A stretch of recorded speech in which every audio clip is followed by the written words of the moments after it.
Today we're sharing some essential advice from Black Magic Tackle on why you should always attach your line to the solid ring on your jigs.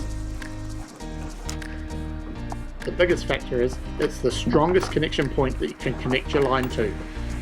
Most jigging setups involve braid connected to about 2 meters of monofilament or fluorocarbon leader connected to the jig with either a uni knot or a TN knot. When jig fishing, the connection you make can significantly impact your success. Attaching the line to the solid ring is a game changer for several reasons. With your line attached to the solid ring, it allows for better movement of the jig, enhancing its action and making it more enticing for fish.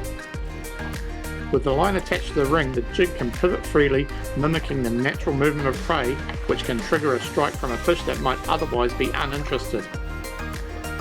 But that's not all. Tying to the solid ring also prevents the lure from gaining any purchase in the fish's mouth during the fight. This means less leverage for the fish and a better chance for you to land it.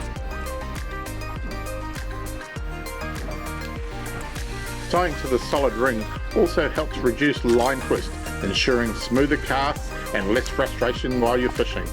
So next time you head out fishing, remember to attach your leader to the solid ring on your jig. It's a small change that can lead to big results.